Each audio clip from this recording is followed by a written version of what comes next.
Every day, fishermen all over the globe manage to catch amazing things, bizarre fishing methods, hybrid animals, outlandish situations, and much more. So let's get started with the things that fishermen see that nobody else was meant to. Welcome back to another exciting video. Today's video is about fishermen captures what no one believes.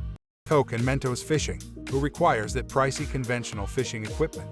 You eat munchies when? Let's first remove some Mentos. It would help if you didn't eat them. Fill the murky fishing pit with them. Sprite, Coca-Cola, and beverage bottles should now be added. Stir well. Tend some, and the fish will come to you on their own.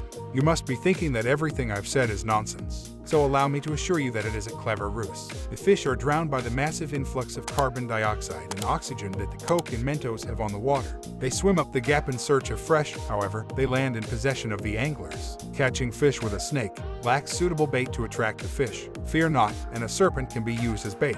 Look at how this fisherman used ingenuity to try and capture fish by learning to use the snake's skills. The issue is resolved. The true challenge would now be removing the fish from the snake's mouth. But given the magnitude of the fish, it would be best to avoid provoking the beast. Dynamite fishing. Explosives are used to conduct fishing in the inhumane technique known as dynamite fishing. Using this technique, the fish are frightened to enter the boat because the dynamite causes them to emerge from the water and scatter. This video is believed to be from Lebanon. Although forbidden there, these men still use this cruel technique to satisfy their small-mindedness. It has been determined that the practice harms coral reefs and the marine ecosystem. Though fishing, ways to seek a fish that soars rather than swims. The Asian carp is here, the kinds of seafood without the chill. They can jump up to 10 feet out of the water due to a shock reaction triggered by a slight change in the water's waves. For these invasive species, the fishers employed the bow fishing method. Nowadays, the process is practiced as a sport. Oh, I see. Put a stop to this. Oh, what a magnificent goal. You must locate fish, stalk them, and then kill them with specialized arrows. The method calls for accuracy because the carp swim randomly from one way to another. Fish cleaning diver head. Have you ever witnessed something so bizarre? Meet the ocean's cleaner. These remora fish are cleaning the diver's skull. Just observe how carefully it is going about its work. The fish wash the aquatic animals of their parasites before eating them. They carefully remove parasites and extra tissue from the skin, fins, teeth, and gills of an enormous variety of fish to feed on. The fish is my fave. Whoa, dandruff. Forget fish pedicures. Now, this is the current fad. Blueberry lobster. Off the coast of Cape Brett, a fisherman named Blaine Marsh captured a rare blue crush. A naturally occurring genetic mutation or defect causes the unusual hue. Due to the eye-catching color, the cruise was named Blueberry, and Blueberry was quickly released back into the ocean. In the case of this blue lobster, the color is probably the result of an excessive amount of a particular protein that combines with a red carotenoid molecule to give it the blue color. Just be aware that your chances of getting one are 1 in 2 million. Fishing by thumb. To remain calm, the guy dips his thumb in the liquid. The hand will now be used as bait to capture fish. Let's see how it turns out. He wiggles his thumb, making it appear to be a tiny worm. Oh, the shark is approaching. What did you see? His thumb was mistaken for a tasty gummy worm by the fish, which jumped upon it. Underwater spearfishing.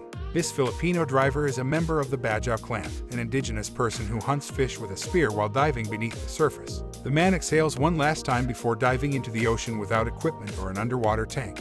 Nearly 20 meters below the surface, he plunges to the sea bottom. The man moves as if he is hunting even though his oxygen reserves are running low. He was submerged for 2.5 minutes without any air. He is super. Dog fishing. It is said that dogs are a man's best companion. And this video demonstrates how accurate it is to say that the dog's master is a fierce collector of salmon from the lake. Please look at how it caught such a large salmon and delivered it to its owner. 1, 2, 3, 4. Oh yeah, he hasn't stopped yet. He reeled in nearly a dozen fish. For this dog, it's more of a competition. Now that these fish have been released back into the stream, it is a true testament to their wit, prowess, and devotion. Cooperative fishing. The wild bottlenose dolphins of the region rule over people in the Brazilian coastal town of Laguna. They now have a mutually beneficial friendship. The dolphins, however, do most of the work by guiding the fish to the shores where the anglers are prepared to cast their nets. Interestingly, they set the traps on the dolphin's cue. The dolphin captures the fish that escapes from the fishermen's nets where the fish are caught. Both in this manner, they have contributed to the growth of the local fishing business because the fishermen couldn't see this many fish without them, such sophisticated animals. To be explicit, I'm referring to dolphins. Fishing with salt. Let me now demonstrate a fishing technique that only needs a sprinkle of salt. Look at how this guy is adding salt to the tiny beach holes. What is going to transpire? Envo. I wonder. The razor shell is about to appear. Observe how it emerged from the earth. They are compelled to relocate to a less concentrated location because they cannot tolerate a highly concentrated solution. To do this, they emerge from their burrows and swim in the open waters. Both marine and freshwater mollusks with horizontally compressed bodies are known as razor shells or razor clams and are surrounded by a shot with two hinged sections. On sandy, you can find them. Trout tickling. What if I told you there was a way to tickle a fish to capture it? Trout tickling is an excellent method for landing a trout bare hand from the water. The act of the catcher using its fingers to rub the trout's belly is a type of art. If done correctly, the rubbing induces a trance-like state in the fish. Watch some fishermen trying the technique for about a minute. The hold should be firm and works best on smaller fish because larger ones will struggle to escape. Thanks for watching the video. If you enjoyed it, please like, share, and subscribe to our channel for more exciting content.